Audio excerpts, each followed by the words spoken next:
Hey everyone, it's Luke here from LT Gaming and welcome back to the channel. Today I'm taking a look at another 6 forgotten wargames to add to our existing playlist. Make sure to check out the other videos if you're interested in the games I've already included. There's a brand new playlist I've dedicated just to this series and I'll link it in the description below. I have to say, this particular list focuses on some very hardcore wargames and I'm delighted to include a couple of board game iterations here. And as always, I've thrown in a more graphical title for those who may want a more casual experience overall. Wargames are super popular on this channel and we have quite a relaxed definition. And remember that forgotten is not a bad thing, it just means we think these games need to be revived and have a larger player count. You can check out some of our more hardcore turn-based wargames in the SGS series, for example, or even my recent review of Warno and its new 1.0 update, which is more on the side of real-time strategy. Loads to come in the pipeline, but let's jump into another 6 forgotten wargames to play in 2024. And coming up first on the list, we have Rise of the White Sun. Get ready to dive into an epic strategy sandbox set in the tumultuous era of warlord China. This game is packed with tons of playable factions, each offering a unique and thrilling experience. Join the ranks of communist insurgents fighting to ignite a revolution and reshape the nation. Or align yourself with the fierce boxer-like rebels, determined to expel foreign influence and restore China's sovereignty. Whether you're conquering territories, forging alliances, or plotting cunning strategies, this game offers endless possibilities in a richly detailed historical setting. So you get to choose your faction and prepare for an unforgettable journey through the chaos and intrigue of warlord China. In fact, this is set in the 1920s and you're able to build your empire, engage in diplomacy, and lead military expeditions. What sets this game apart is its unique focus on leading a loose clique of unreliable opium addict warlords, this is in their own words, commanding massive, unruly and unpaid armies.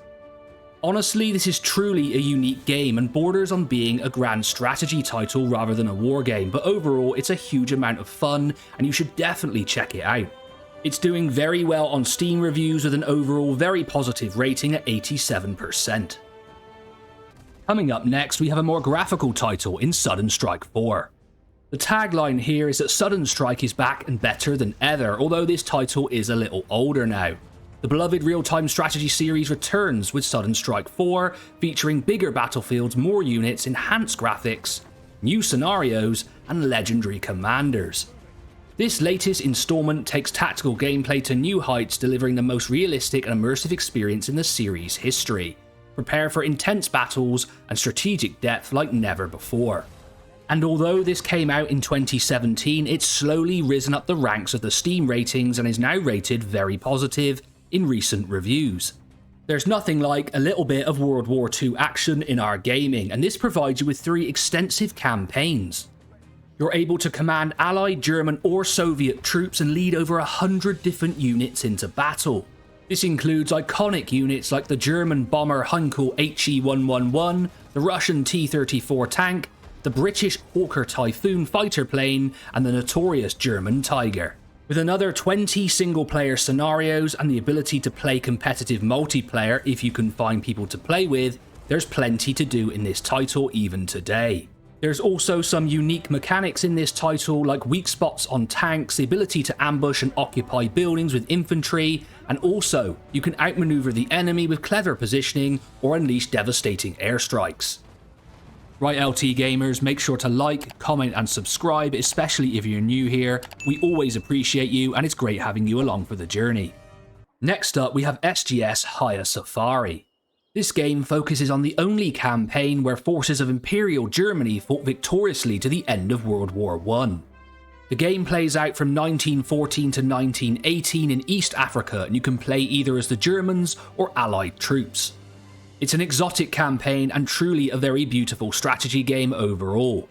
There's 5 campaigns here, with the main campaign lasting 53 turns, making it a nice focused experience. If you're looking to learn about a new period of history and engage in an area which you don't often see in gaming, then this is definitely going to be a title for you. It comes with the awesome SGS overall UI and experience, it plays very smoothly and the music is excellent. So if you're an avid turn-based wargamer or even someone who wants to break into this style of gaming, definitely a top choice here.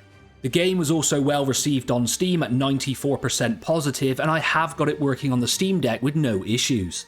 The unique historical setting and the ability of the African units to bolster your forces makes this a truly unique title, and I'm really tempted to fire this one up over the weekend and start a new campaign. Coming onto the list next is Carrier Battles 4 Guadalcanal Pacific War Naval Warfare. Now that is definitely a long game title. However, it wouldn't be a proper war list unless we included some hardcore hex encounter style games. They are really my favourite overall. And Carrier Battles is a classic hex encounter digital war game covering the naval air battles of the Pacific War from 1942 to 1943. You have to find your opponent and strike at him before he sinks your precious carriers while preventing them from invading and also supporting your own amphibious operations. The game is brought to you by our friends at Avalon Digital and overall is rated very positive at 87%. Definitely a title for you to go and pick up. Next up, we have RBM Studios Gettysburg. This is a historical, hexagonal, turn-based strategy wargame, try saying that really fast, using markers to represent units designed by the legendary Mark Herman. It's essentially a throwback to the great hex-based wargames of the 70s and 80s, and you can play solo or online multiplayer modes. I picked this title up before Christmas and I could not put it down, playing it for hours on my Steam Deck in bed at night. Its simple mentality but dice-placed gameplay kept me hooked for hours as I tried to beat my strategies and do better and better. Sometimes simplicity is magical, and in this game it really works. And that simplicity comes at a frugal cost of only €4.99, or your regional equivalent. I'm a bit of a Civil War nut, so this was a no-brainer for me, but I've heard they want to add a Waterloo game to the series, so let's go out and support them. And finally, to bring this list to a close, we have Castle Itter, the strangest battle of World War II. At its core, the battle for Castle Itter is a solitaire card-driven tabletop board game. It details the Battle of Castle Itter, or Schloss Itter, which was fought near the Austrian village of Itter on the 5th of May 1945, in the last days of the war in Europe during World War II. US soldiers joined forces with German infantry, an SS officer, an Austrian resistance fighter, and recently freed French prisoners of war to defend the castle against an attacking force of Waffen SS. It's an absolutely fascinating encounter, and I recently listened to an audiobook to back up my knowledge after playing the game. The game itself is an adaptation of a board game, and while it looks simple on the surface, there's a lot of strategy here, and it's extremely challenging.